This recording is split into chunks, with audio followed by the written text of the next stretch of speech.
Cassius. Ashes of the Order. Chapter 15. On board the Arabella, Liara sat by the cargo bay door. She was still upset with Cassius. The fact that after years of training he still didn't seem to trust her abilities was insulting. But she couldn't help but feel guilty. Not only had she lied to Saturi about Cassius agreeing to the mission, but she abandoned her master without telling him anything. If something went wrong, the last thing she would have said to him was that he was scared. "Good to see you on board." Bendel sat next to Liara while cleaning his blaster. "Are you worried?" A little. But it'd be good to get back in the field. All these recon missions are making me crazy. You're clear on the mission, right? Not exactly. Cassius didn't brief you? All right. The rebel prisoners are being held in the dungeons of the minister's palace. To get into the palace would be difficult enough. It's guarded on all sides.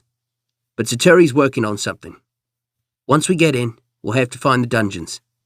And that'll probably be even more difficult. They have guards patrolling constantly. Once we get them out, depending on how many there are, we can fit some here on the Arabella and some on the Nebulous. We get them to the rendezvous, mission complete. What about the minister? If we don't alert anyone, we shouldn't have to worry about him. Still, I'm a bit concerned. If half of what Saturi says about him is true, he's a real monster. Liara's stomach turned a little bit, as she wondered to herself if she hadn't made a mistake joining this mission. Bendel could see the unease written on her face. Hey, don't you worry. As long as we stick together, we can handle anything. Liara smiled and felt the tension in her heart ease ever so slightly. Thanks, Bendel. On board the Nebulous, Cassius was frantically trying to contact Liara's comlink. Every time he tried, there was no response. Anything? No. She must have turned it off. She's in for one hell of a punishment. Well, she is only 17. Didn't you ever disobey your master? Cassius sighed and thought back to his days as a Padawan. Well, when I was 16, the temple came under attack from a Jedi named Dravok. My friends and I managed to help put a stop to his attacks, but we nearly got ourselves killed. Looking back, it's a miracle any of us made it out of that situation. I mean, we were kids. But you still thought you were doing the right thing, right? Pip, this is a different situation. Let's see. Young Jedi Padawan disobeys their master to help her friends take on a problem they might not be able to handle by themselves? Sounds the same. Dravok was one person. A singular threat. Even if he had help from a few others. This minister is directly connected to the Empire. One wrong move and not only will we be discovered, but the Alliance will be at greater risk. Zakava. I don't think Liara's doing this to spite you, though. I know she isn't. She's doing it because she thinks it's the right thing to do. It's the same thinking that got me into so much trouble when I was a Padawan. I'm just saying, if I was a Jedi, I'd do whatever I could. It's like Ahsoka said. With or without you, people are gonna fight back. Why should they have to do it alone? Cassius looked over at Pip and shook his head. You really had to pull that one on me, didn't you? Maybe you're right. But this whole thing is more risk than I signed up for. Well, what's a Jedi's life without a little risk? Cassius looked over at Pip and smiled. Have you been able to trace the Arabella? Negative. That cloaking system is state-of-the-art. But I think I may have locked onto their ion trail. We're lucky they didn't get too far ahead of us. Okay. Keep following them. We need to get to them before they reach the surface. Aye, Captain. Back on the Arabella, Liara was wandering around the ship with Bendel. As she did, she found a large empty room with metal floors and blast shielding on the walls. What's this? Oh, we use this room to keep ourselves in fighting shape between missions. Want to give it a go? Liara looked with confusion at Bendel. You want to practice combat? Sure. You said your laser sword can defend against blasters, right? Well, yeah, but it seems a bit risky. Don't worry. Here. Bendel turned a small dial on his blaster. Now it's set to low power. Someone gets hit, it's nothing to worry about. Well, all right. Liara stepped over to the opposite end of the room and switched on her lightsaber. Bendel aimed his blaster carefully as the two stood still. Ready? Ready. Bendel immediately fired off 3 shots at Liara, who effortlessly batted them away with her saber. Not bad. Let's see how you do when the opponent is moving. Bendel moved around the area, firing at Liara from different angles, as she managed to deflect every single shot back towards him, causing the young rebel to roll and evade his own blasts. Time for a bit of rapid fire. Flipping a switch on the side of his blaster, Bendel fired off multiple shots in quick succession. Thinking fast, Liara took a Sarisu stance and stopped every blast before it made contact. Wow, you weren't kidding. Let's see how you do with a little hand-to-hand combat.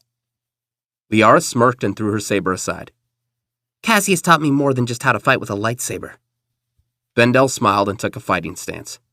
And this should be very interesting. Circling each other, Bendel and Liara slowly moved closer. Liara made the first move, striking with her fist towards Bendel's stomach. Bendel quickly brought his knee up and blocked her punch before grabbing her wrist and flipping her onto her back. Briefly stunned, Liara hopped back on her feet and elbowed Bendel in the chest as he backed up to gain a bit of distance before running forward and attempting to knock her down with a kick to her ribs. Grabbing his foot, Liara pulled him forward and hit him in the chest before sweeping his leg and knocking him down. Thinking quickly, Bendel shifted his weight and kicked Liara's feet from under her, knocking her to his level. Liara quickly regained her balance and stood back to her feet with Bendel following suit. You're too tense. Ease up. I know what I'm doing. Bendel walked over to Liara and adjusted her stance. Here, keep your shoulders squared, but don't lock them into place. As Bendel placed his hand onto her shoulder, Zaturi rounded the corner and stared at them, with her arms crossed. Something going on in here? Bendel and Liara both immediately separated, faces red as Zaturi raised an eyebrow. No, just, practicing some techniques. I'm sure. We are approaching Bakura. Get yourselves ready. I'll contact Cassius and let him know what— No, that's all right. I'll contact him. Is everything all right, Liara? You seem a bit off. I'm fine. Just a bit nervous. About the mission, that is. Everything will be fine. With you and Cassius helping us, this will be over before you know it. Turning around, Zaturi made her way back to the cockpit as Liara sighed and removed her comlink. She dreaded to think what her master would say. On board the Nebulous, Cassius and Pip continued to pursue the Arabella's trail, when Cassius' comlink began to beep. Immediately, he answered it. Liara? Hey, Cassius. Liara, you want to explain to me why you disobeyed my orders and hopped ship to the Arabella? I know I'm in trouble, Master. I'll accept the punishment when it comes. But not until we help free those rebels. I'm sorry, but like it or not, I'm going to help them. Even if it means I'm not ready to become a true Jedi yet. Liara, I understand more than you know. I disobeyed my own master a few times. I am disappointed in you. But I know you're not going to leave until those prisoners are free. Send us the coordinates. We'll be there to help. Thank you, Cassius. Don't thank me yet. You got us into this. Now everything hinges on our survival and our secrecy. If something goes wrong down there, everything will be fine. You'll see. We're coming up on Bakura now. I'll send you the coordinates. All right. Cassius received the landing coordinates shortly after, and soon they reached Bakura. It was odd to say the least. So much of the planet was green and gorgeous, except for where they seemed to be heading. This spot was covered in the signs of industry and urban development, tall buildings and sprawling streets. It was different from Coruscant, though. Things looked a bit too quiet. As the two ships approached the surface, they came to rest outside of the city limits, beyond a tall collection of rocks. Cassius looked over at Pip. All right, Pip. Stay with the ship this time. But, Captain... We have to be as quiet and subtle as possible here. Sorry, but you have a tendency for making yourself known in bad situations. Aw, fine. Cassius put his master's cloak on and stepped off the Nebulous, and saw Liara and the crew of the Arabella approach. Cassius was still upset that Liara had run off, but now that they were here, it was no time to argue. Master. Liara. Good. Everyone is here. Glad you changed your mind. Right. So, the minister's palace. Which way? The palace is situated on the other side of the city. Getting there, however, will be a problem. These streets are heavily patrolled. We can't exactly just stroll up to the palace. But Tosa has found a solution. And what would that be? Tosa grinned a toothy smile and pointed to what looked like a large rounded cave surrounded by metal bars. A storm drain? So we're trekking through the sewers? Just like back on Nashada. Great. Well, let's go. Stepping over to the drain, one by one, they all moved past the metal bars and onto narrow stone walkways on either side of a pungent river of filth. Ugh, this is disgusting. You wanted this, Liara. Just keep your nose plugged and keep moving. We have a long ways to go.